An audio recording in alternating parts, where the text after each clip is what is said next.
hablará el doctor Javi Pascual del Hospital Universitario Virgen de la Victoria de Málaga sobre un tema tan interesante como es la evolución de la primera línea en cáncer de mama metastásico hormonal positivo ER negativo.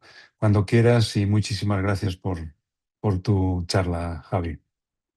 Pues muchas gracias, Rafa, y a todos los asistentes. Bastante de acuerdo, la verdad, con la encuesta que hemos lanzado. Voy a intentar, a ver si soy capaz de compartir pantalla, solo la presentación. Bueno, pues nada, muchas gracias. Yo soy Javier Pascual, soy oncólogo médico, como ha dicho Rafa, en Málaga y también investigador translacional aquí en el área del cáncer de mama. Y vamos a repasar un poquito hoy precisamente cómo ha ido evolucionando de forma muy rápida, evidentemente muy sintetizada, la primera línea a lo largo de los últimos años, ¿no?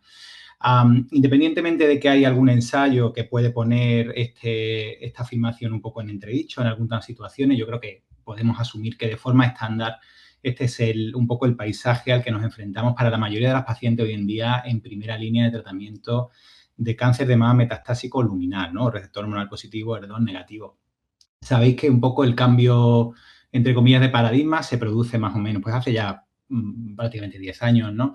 Con la irrupción de los ensayos clínicos pivotales para estas tres moléculas que tenemos aprobadas ahora mismo en combinación con terapia hormonal en primera línea, los tres inhibidores de ciclina, palbociclib, ribociclib y abemaciclib, que más allá de que, bueno, pues tienen cierta diferencia en la población, digamos, diana, en la que se incluyeron en estos ensayos y que tienen mayor o menor beneficio a largo plazo, ¿no? Hay una cierta diferencia en términos de supervivencia global, pues yo creo que el mensaje es bastante correcto, son bastante comparables en cuanto al endpoint primario de los tres y básicamente lo que nos enseñaron estos ensayos es que cuando comparamos con lo que hacíamos previamente, ¿no? Que era tratar a estas pacientes con una monoterapia hormonal en la mayoría de los casos, cuando le añadimos a esa hormonoterapia un inhibidor de ciclina en primera línea, pues en general vamos a tener un impacto en reducción del riesgo de progresión de en torno al 50%, ¿no? Yo creo que fue una época que nos cambió bastante la forma y que básicamente ha cambiado poco, ¿no? Lo que sí es verdad es que casi desde el principio, cuando vimos que el impacto que tenía la adición de estos inhibidores de ciclina y sabiendo un poco que estamos un poco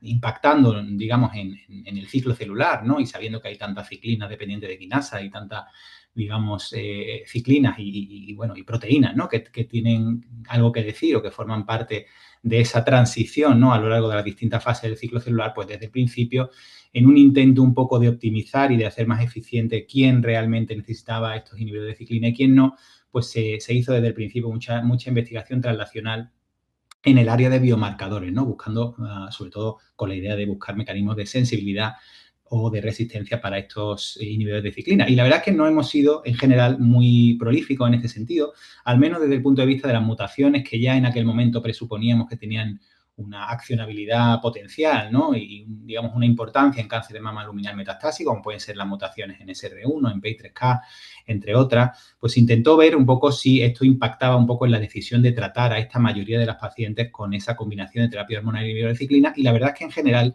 pues aquellos intentos fueron negativos, ¿no? Un poco el mensaje en aquel momento fue que no había mucha forma de discriminar quién necesitaba del doblete respecto al que necesitaba la monoterapia, ¿no? En general, poco resultados sacamos de esto, quizá con la salvedad desde el principio de esta observación de que la ciclina, de que, digamos, los paneles de expresión génica, alguna alta expresión de determinados genes, como el gen que codifica la ciclina E y que está implicada en esa transición, ¿no? De la fase, digamos, G1 a S, pues sí que confería una resistencia relativa para el tratamiento con inhibidores de ciclina, aunque es una observación que, aunque está bastante validada y refrendada en otros ensayos posteriores, la verdad es que yo diría que no ha pasado, no ha trascendido a la práctica clínica. Realmente no es una determinación que solamos hacer y en general vamos a tratar, como digo, a los pacientes mayoritariamente con este tipo de esquemas y así hemos estado prácticamente pues 8 o 9 años con poco cambio, aunque es verdad que en los últimos 2 años sí ha habido bastante novedad en el sentido de que ahora sí tenemos una forma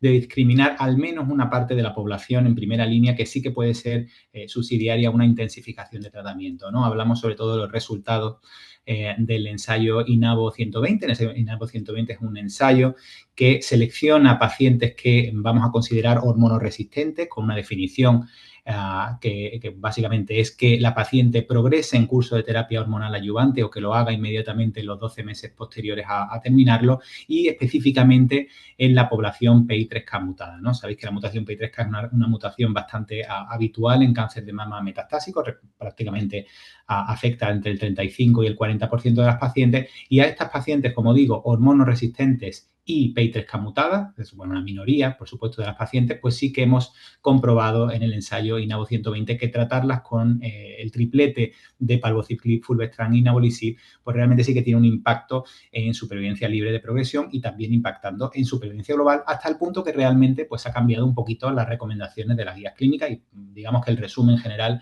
podría ser este, ¿no? Hoy en día, realmente primero tenemos que pensar desde un punto de vista clínico si a la paciente la consideramos hormonosensible o hormonoresistente. En aquellas pacientes hormonosensibles, pues el estándar va a seguir siendo una combinación de inhibidor de aromatasa y de cualquiera de las tres inhibidores de ciclina. Y en aquellas pacientes que cumplan con la condición clínica de ser considerada hormonoresistente y que además sean PI3K mutada, pues aquí es donde nos vamos a plantear ese triplete de fulvestrant, palbociclib y inavolisib.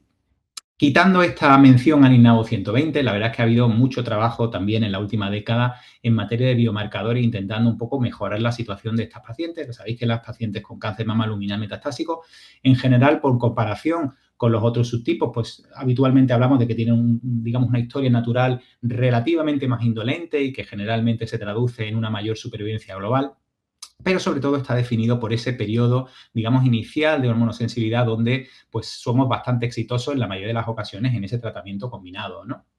Pero desde ya con los últimos, digamos, estudios un poquito más serios que han comparado a nivel de paciente un poco qué ocurre con el perfil genómico de la muestra del tumor primario y de la muestra del tumor metastásico, hemos aprendido que realmente hay un enriquecimiento de algunas de las mutaciones patogénicas que nos importan y que son accionables en cáncer de mama luminal metastásico, ¿no? Hablo, por ejemplo, de mutaciones en PI3K, en PTEN, en RB1, pero sobre todo, y sobre todas ellas, pues probablemente destaca la mutación en SR1, que es una mutación que, como veis aquí, cuando comparamos con la misma muestra de tejido primario de una misma paciente, realmente vemos que está prácticamente universalmente representada digamos, en especímenes de enfermedad metastásica y prácticamente restringido al subtipo luminal, ¿no?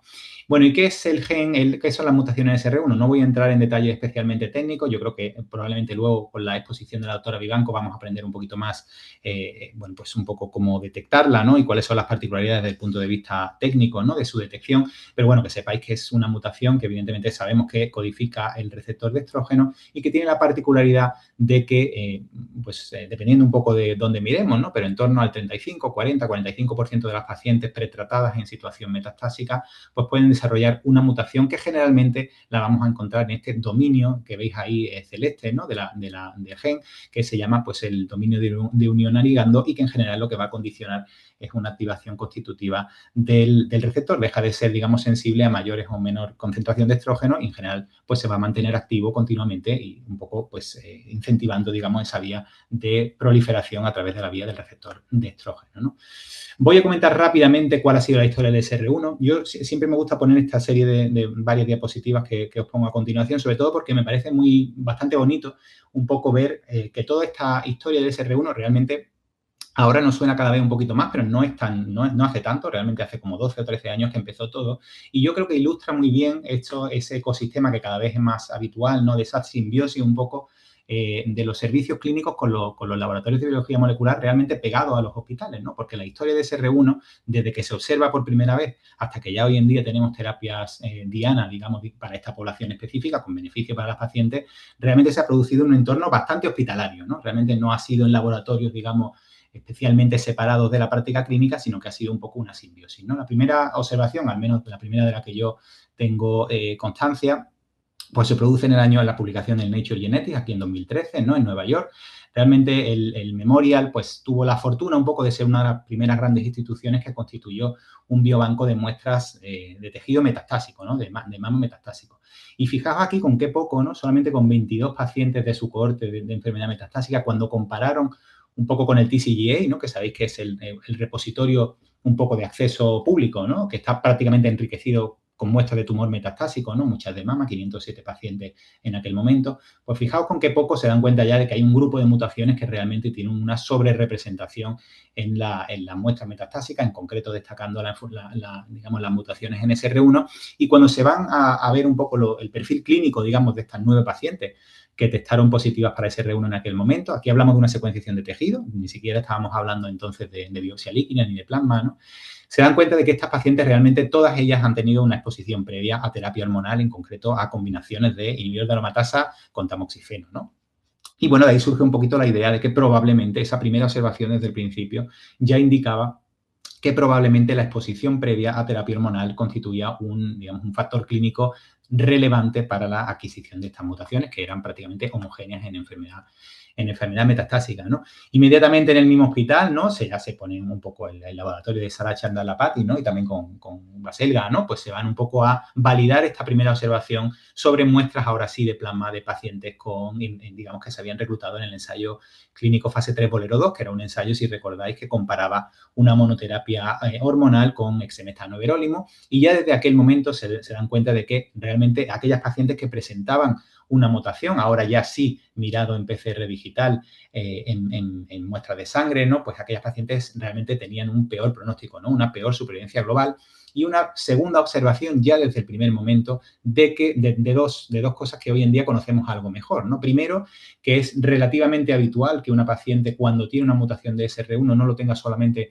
digamos, no tenga solamente una mutación, sino que es bastante frecuente digamos, la policlonalidad o encontrar más de una mutación en una misma paciente y que además el hecho de tener más de una mutación en SR1 incluso hacía que el pronóstico fuera peor para estas pacientes, ¿no? Paralelamente, el grupo de Londres, también en un ensayo inglés, en este caso en Sofía, que también comparaba, en este caso, el fulvestrán en monoterapia, que es un SER, digamos, de una generación ya un poquito más, con más recorrido, ¿no?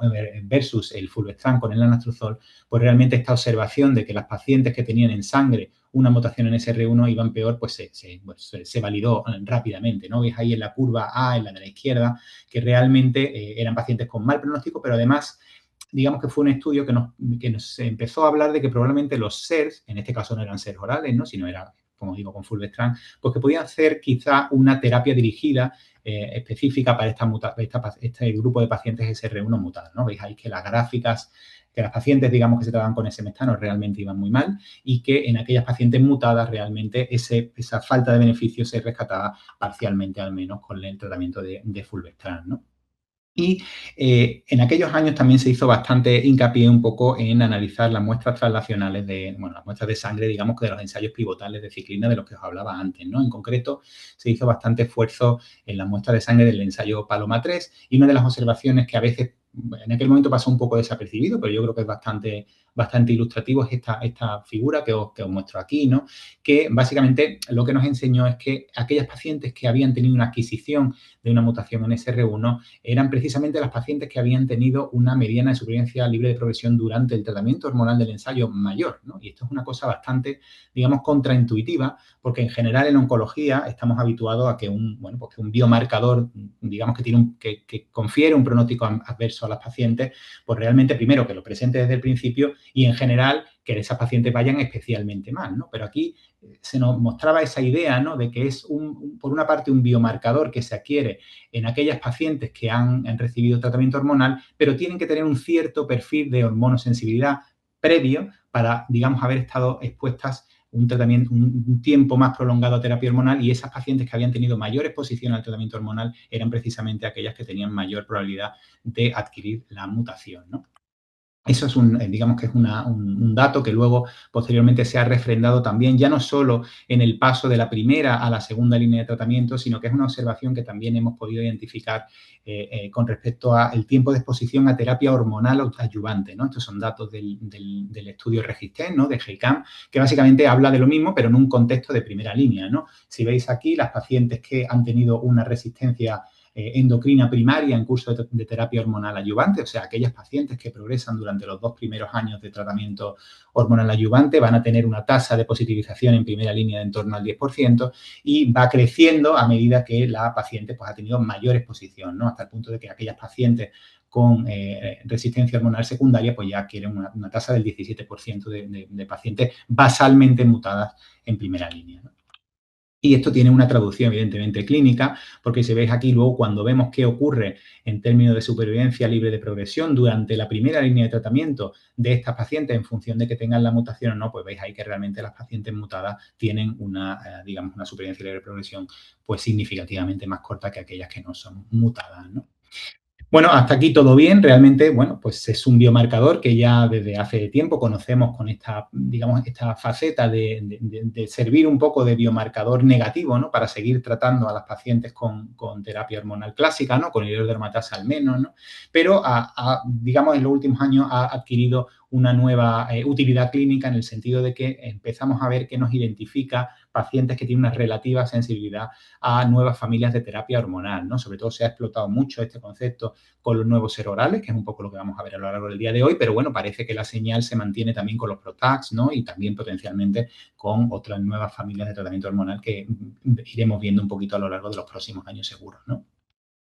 Bueno, ¿cómo hemos sabido que son especialmente útiles para seleccionar a estas pacientes? Pues sobre todo esta es una señal, una información que nos llega fundamentalmente de los ensayos en segunda línea, ¿no? Os pongo aquí el ejemplo del Emerald, con el primero de los serorales que se ha probado, ¿no? Con el enlace Strand, pero es una información que es un poco extrapolable a otros ensayos similares. El ensayo Emerald realmente fue un ensayo para pacientes en segunda línea de cáncer de mama luminal metastásico que habían progresado al estándar de primera línea con ciclina y combinación de tratamiento hormonal, y que realmente, bueno, nos enseñó que realmente eran un poquito mejores estos nuevos serorales comparado con terapia hormonal un poco más clásica, pero ya cuando focalizábamos un poquito sobre las pacientes que presentaban la mutación de SR1 a nivel basal, pues ahí la señal, o por lo menos la separación de las curvas, era un poquito mayor, y realmente la aprobación se ha dado justamente en estas pacientes que tienen la mutación, ¿no?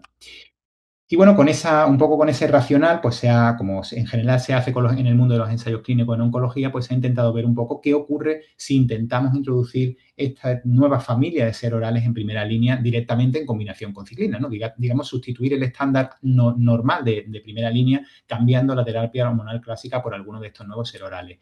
El primero de los ejemplos tuvimos con el ensayo AMIRA-5, ya hace pues, un ensayo que básicamente fue negativo, hubo que cerrarlo de forma un poco precoz porque la señal realmente indicaba que no era previsible que hubiera ningún beneficio, y bueno, pues el desarrollo un poco de este ser oral pues se cerró, y hace pocas semanas hemos tenido actualización en este ASCO en Chicago, ¿no? De 2026, del ensayo Persevera, que es un ensayo que se ha hecho de la misma forma, pero comparando palbociclib y letrozol con palbociclib y giredestrant, ¿no? Giredestrant es un ser oral que ha demostrado beneficio digamos, en el entorno de la adyuvancia, ¿no? Ha sido el ensayo Lidera, que ha sido bastante exitoso, y que la verdad es que estamos en general clínicamente bastante interesados a ver cómo se desenvuelve ese potencial tratamiento digamos, en el entorno adyuvante, pero ahora, por lo menos en primera línea de cáncer de mama luminal metastásico, pues realmente los resultados son los que veis aquí, ¿no? Ha habido digamos, una ganancia en términos numéricos, pero en el fondo es un ensayo estadísticamente no significativo, y que realmente, bueno, pues pone un poco en duda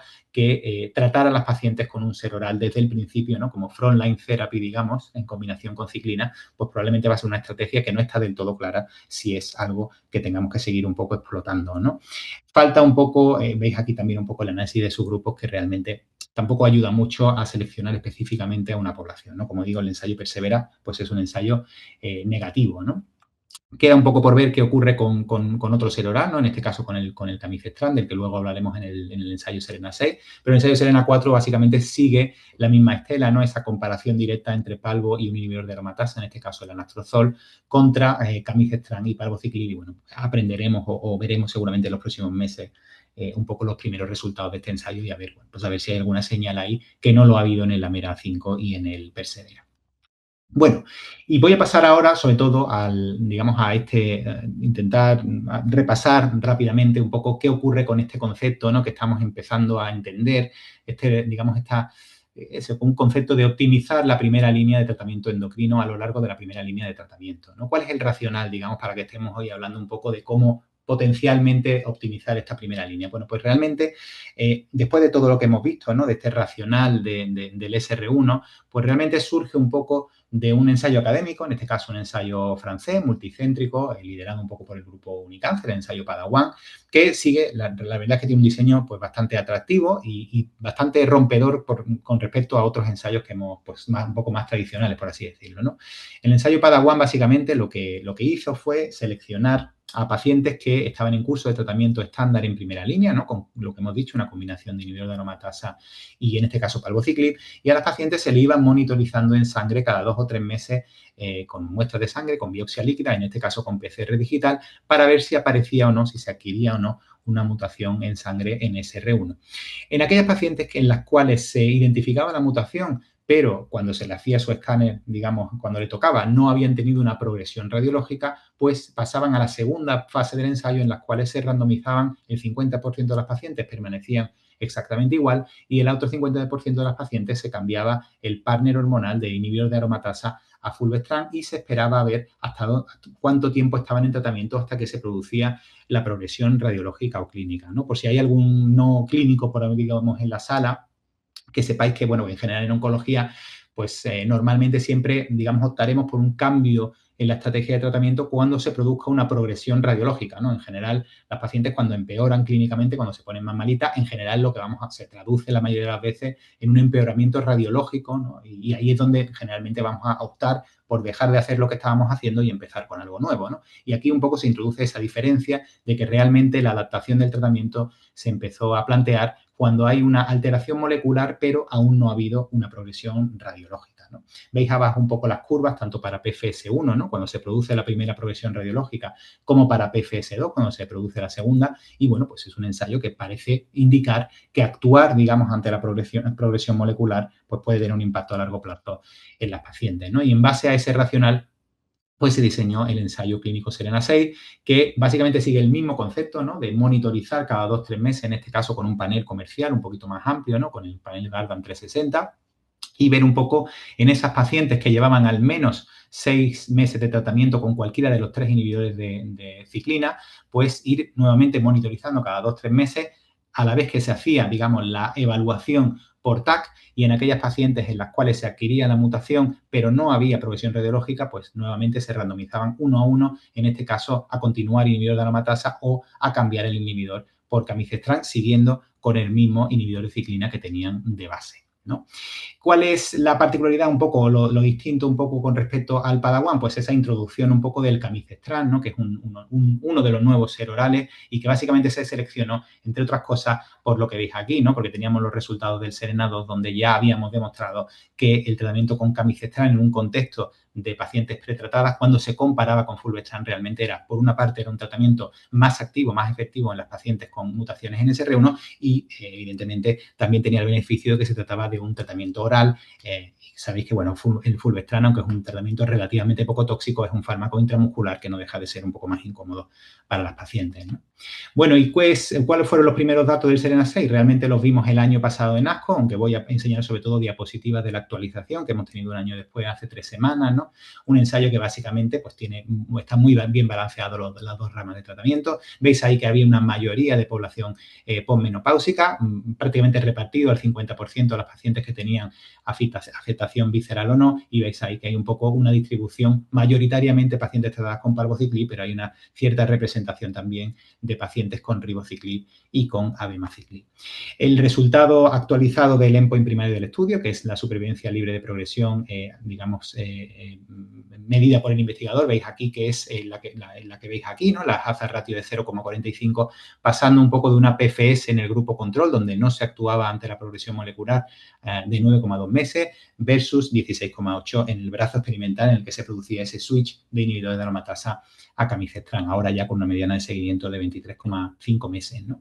El segundo mensaje, yo creo, potente de este ensayo y que realmente le da sentido un poquito a ese retraso en la progresión radiológica es precisamente digamos, también ese beneficio, digamos, en el tiempo en que las pacientes tardan hasta ver su calidad de vida, digamos, deteriorada. Veis ahí que se pasan de los 6,4 meses a los 21 meses, impactando en algunos de los dominios, digamos, de calidad de vida importantes para las pacientes, como puede ser, por ejemplo, el dolor, y también esa continuación, ¿no? De los datos más allá de la primera progresión radiológica, ahora mirando qué ocurre con la segunda progresión radiológica, ese concepto de PFS2, que veis ahí que también hay un beneficio estadísticamente significativo a favor nuevamente del brazo de camizestrant, pasando de 19,1 meses a 25,7. Otro dato un poco que acompañan y que yo creo que también le dan sentido al ensayo y que tenemos que discutir probablemente luego en la discusión, es todo digamos, la observación a nivel molecular que acompaña, digamos, a los datos puramente clínicos, ¿no? Y esta observación de que ese switch de tratamiento, pues básicamente cuando uno mira qué ocurre con la frecuencia alélica de la mutación en la sangre de las pacientes a las 4 u 8 semanas de hacer el cambio de tratamiento, nos encontramos con que hay una mayor supresión de ctDNA en la rama de los pacientes que se trataban con camizestrant versus, digamos, poca o escasa supresión de ctDNA en la rama que quedaba sin cambio, ¿no? Pasando, cuando hablamos, digamos, de clearance de ctDNA, o sea, supresión completa del ctDNA, dejar de identificar la mutación por debajo del límite de sensibilidad del test, pues esto ocurría en el 51% de las pacientes versus únicamente 1,9% en el brazo de las pacientes que permanecían sin cambio, ¿no? Otro mensaje, nuevamente, estoy un poco repitiendo mensajes parecidos, pero no son exactamente iguales, ¿no? ¿Cuánto tiempo tardan las pacientes en necesitar el uso de quimioterapia o una ADC cuando cambiamos? Pues pasamos también con un beneficio, bueno, con cierta solidez, ¿no? De 18,7 meses a 22,6%, 22,6 meses, y tampoco parece que afecte mucho el hecho de que las pacientes, aparte de tener la mutación en SR1, sean PI3K mutada o P53, ¿no? Parece que digamos que el delta de beneficio con el switch pues es relativamente parecido y también parece que se mantiene independientemente de que la paciente tenga solamente una mutación en SR1 o tenga más de uno. Y, bueno, pues un poco la gracia, digamos, de este y también de otros ser orales es un poco el perfil de toxicidad. Realmente un poco nos podemos permitir, en cierta manera, digamos, este tipo de actuaciones, ¿no? De cambiar tratamiento sin progresión radiológica precisamente porque son tratamientos que son relativamente poco tóxicos. Realmente cuando uno lo ajusta por exposición al tiempo de tratamiento, pues nos encontramos con un perfil bastante favorable y bastante similar al del inhibidor de aromatasa. Bueno, entonces diréis, bueno, pues entonces todo ya estoy terminando, estoy ya con las últimas diapositivas. Diréis, bueno, pues entonces todo parece fantástico, realmente esto no es así. Ahora mismo nos encontramos en una discusión bastante productiva, digamos, entre la FDA y la EMA, porque realmente aún se abren muchas preguntas, todavía no está tan claro que la estrategia sea inmediatamente útil desde el punto de vista clínico, entre otras cosas por esta gráfica que os pongo aquí, ¿no? Cómo impacta en supervivencia global. De momento no parece que haya un impacto en supervivencia global, es verdad que los datos son todavía inmaduros y tendremos que esperar un poquito. Y la segunda crítica, un poco mayoritaria, es un poco qué ocurre, digamos, en segunda línea de las pacientes que no recibieron el camizestrant, que no hicieron el switch, ¿no? Porque realmente no hubo un crossover en este ensayo y realmente no hubo solo una minoría de pacientes que recibieron un ser oral en segunda línea cuando no, digamos, no se produjo el switch a lo largo de la primera, ¿no? Como digo, un mensaje un poco para reflexionar y que está todavía con mucha discusión clínica en marcha entre FDA y la EMA, ¿no? Por tanto, en conclusión y para terminar, yo diría que, bueno, de momento, a día de hoy, las combinaciones de terapia endocrina y CDK4 o 6 inhibidor con o sin inhibidores de PI3K, pues siguen siendo el estándar de terapia en primera línea para la inmensa mayoría de las pacientes con cáncer de mama metastásico luminal, que las mutaciones en SR1 se adquieren frecuentemente bajo terapia hormonal y que en general sabemos que confieren resistencia a inhibidor de aromatasa, pero recientemente también hemos aprendido que confieren una relativa sensibilidad para los nuevos ser orales. De momento, tratar a las pacientes con ser orales de nueva generación y inhibidores de ciclina desde el principio en primera línea no han demostrado beneficio clínico comparado con la forma de manejo, digamos, estándar, con inhibidor de aromatasa. Y el SERENA-6 es verdad que es el primer ensayo de registro un poco que intenta optimizar esta primera línea de tratamiento endocrino a través de la optimización del tratamiento cuando se produce la resistencia molecular antes de que haya progresión radiológica, ¿no? Y yo creo que esta discusión un poco desde el punto de vista clínico y también regulatorio, pues es muy interesante y habrá que estar bastante atento y pendiente.